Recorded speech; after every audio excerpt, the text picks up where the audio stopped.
हाय दोस्तों, नमस्कार। आप सभी का हमारे YouTube चैनल उज्ज्वल एकेडमी में स्वागत है। जैसा कि आप जानते हैं कि इसके पहले हिंदी का वीडियो बनाकर रिकॉर्डेड वीडियो बनाकर डाल दिया गया है। आज हम वर्णमाला पर पढ़ने चल रहे हैं। जो हिंदी वर्णमाला का ये लास्ट वीडियो होगा। आपका हिंदी वर्णमाला पूरा समाप्त हो जाएगा। आज देखते हैं कि इसमें हमें क्या पढ़ना है। इसमें हमें पढ़ना था कि अघोष क्या है और सघोष क्या है, अल्पप्राण और महाप्राण क्या है। इसमें सबसे पहले देखते हैं कि इसमें जो घोषत्व के आधार पर जो अघोष और सघोष होते हैं वो घोषत्व के आधार पर दो प्रकार के होते हैं। एक होता है आपका सघोष, एक होता है आपका सघोष। क्या होता है दोस्तों? सघोष। इसी को हम कहते हैं घोष। इसी को क्या कहते हैं? घोष कहा जाता है। सघोष का मतलब होता है, घोषत्व का मतलब होता है, घोष का मतलब होता है कि कंपन। क्या होता है? कंपन। ऐसा वर्ण बोलने पर जिसमें कंपन होता है उसे क्या कहा जाता है? सघोष कहा जाता है और अघोष कहा जाता है। इसमें देखते हैं कौन कौन सा वर्ण सघोष होगा, कौन कौन सा अघोष होगा। तो चलते हैं, देखते हैं। एक घोषत्व के आधार पर इसको दो भागों में बांटा गया है। पहला है सघोष, या इसे और किस नाम से जानते हैं? घोष नाम से। उसके बाद दूसरा है अघोष, दूसरा है अघोष। इसके दो पार्ट हैं। घोषत्व के आधार पर दो पार्ट हैं। पहला है आपका सघोष और दूसरा है अघोष। इसको देखते हैं कि पूछा जाता है पेपर में से निम्न में से कौन सा वर्ण सघोष है और निम्न में से कौन सा वर्ण अघोष है। तो ये हमारा बना हुआ है वर्ग। कितने वर्ग होते हैं? 5 वर्ग। जैसे ये होता है का वर्ग, ये होता है का वर्ग, ये चा वर्ग, ये टा वर्ग, ये ता वर्ग और ये पा वर्ग। 5 प्रकार के वर्ग होते हैं। अब इसी में से हमें पूछा जाता है हम क्वेश्चन पेपर में कि कौन सा अघोष कौन सा सघोष। तो सीखते हैं कैसे निकालते हैं।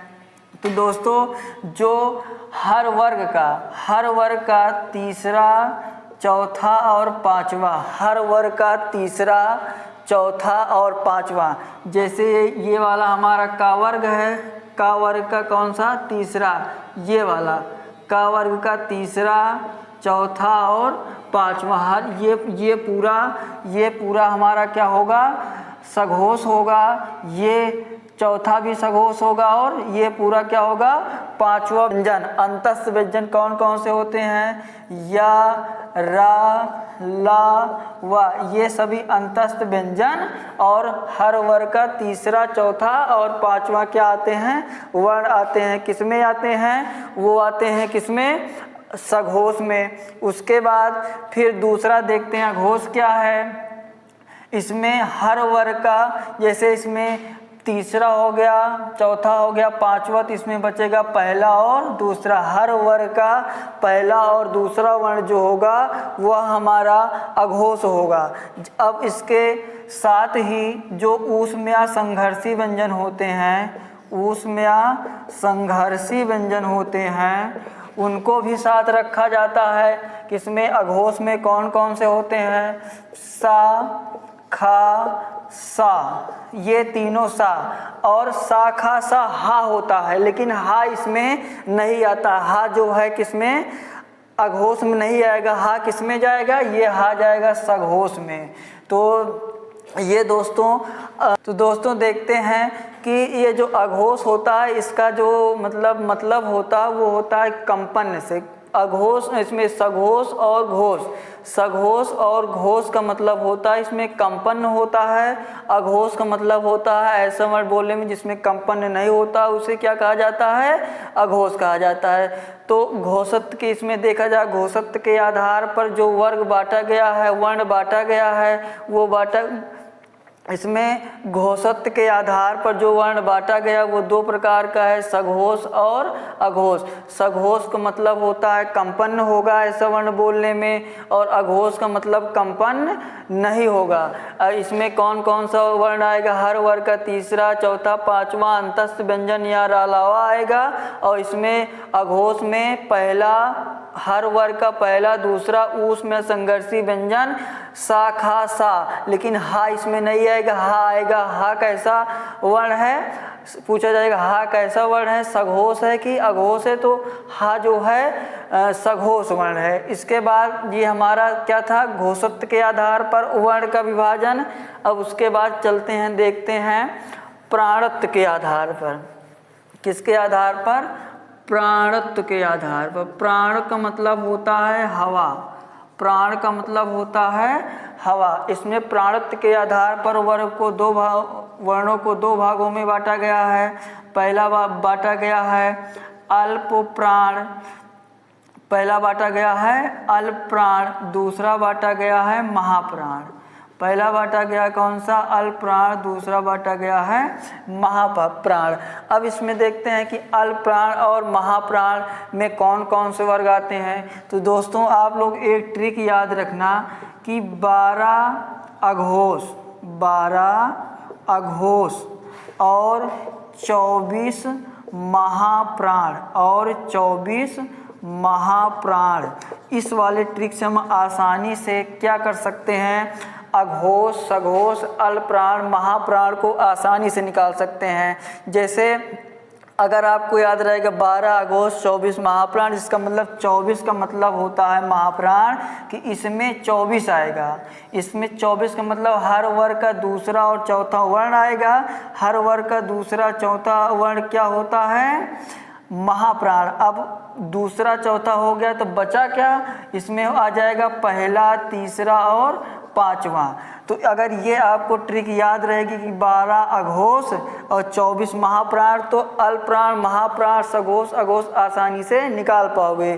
तो अब इसके साथ देखते हैं, जैसे इसमें क्या था 12 अघोष, जो 12 अघोष था कि अघोष जो होता हर वर्ग का पहला और दूसरा। जैसे हर वर्ग का ये पहला है, ये दूसरा है, तो क्या हो जाएगा? अघोष हो जाएगा। उसके बाद जो बचेगा तीसरा, चौथा, पांचवा, ये तीसरा, चौथा, पांचवा क्या होता था?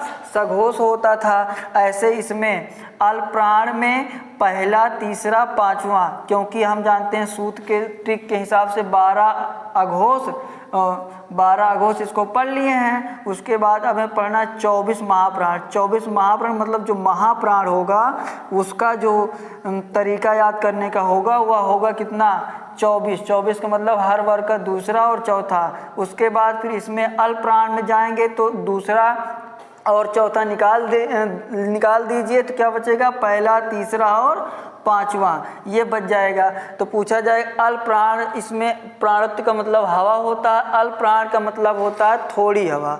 अल्पप्राण मतलब क्या होता है? थोड़ी हवा। ऐसा वर्ण बोलने में जिसमें थोड़ी हवा मुख से निकलेगी वो कौन कहलाएंगे? अल्पप्राण कहेंगे।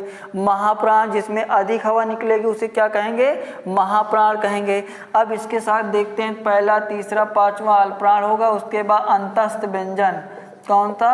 अंतस्थ व्यंजन। अंतस्थ व्यंजन बताया गया कि या, रा, ला, वा, ये सभी कौन से होते हैं? अंतस्थ व्यंजन। ये भी कौन हो गए? अल्पप्राण। उसके बाद महाप्राण में ऊष्मा और संघर्षी व्यंजन आता है, जैसे ये वाला सा, खा, सा, हाँ, ये सभी किस में आएंगे? महाप्राण में। तो दोस्तों उम्मीद है कि अल्पप्राण और महाप्राण अच्छी तरह से एकदम समझ में आया होगा। आप लोग केवल यही एक ट्रिक याद रखना कि 12 अघोष और 24 महाप्राण, ये याद रखने से हमें कंफर्म हो जाएगा कौन अघोष है कौन सघोष, कौन सा वर्ग। जैसे पहला, दूसरा, अगर ये अघोष हो गया तो तीसरा, चौथा, पांचवा सघोष हो जाएगा। ऐसे इसमें दूसरा और चौथा महाप्राण हो गया तो पहला, तीसरा, पांचवा क्या हो जाएगा? अल्पप्राण हो जाएगा। तो दोस्तों ये हमारा वर्णमाला पूरी ख़त्म हो चुका है पूरा। अब इसके आगे हम नेक्स्ट वीडियो में नेक्स्ट नया चैप्टर लाएंगे। अभी इसमें आपको एक उच्चारण स्थान रह गया था, जिसका रह गया था वा का। किसका? वा का। वा का उच्चारण स्थान होता है दंतोष्ठ। दंत ओष्ठ। क्या होता है? दंतोष्ठ से। तो ये जो व बोला जाता है वो कहाँ से बोला जाता है? दंतोष्ठ से। तो धन्यवाद दोस्तों, ऐसे वीडियो देखने के लिए अच्छा वीडियो हमारे YouTube चैनल से जुड़ें। धन्यवाद।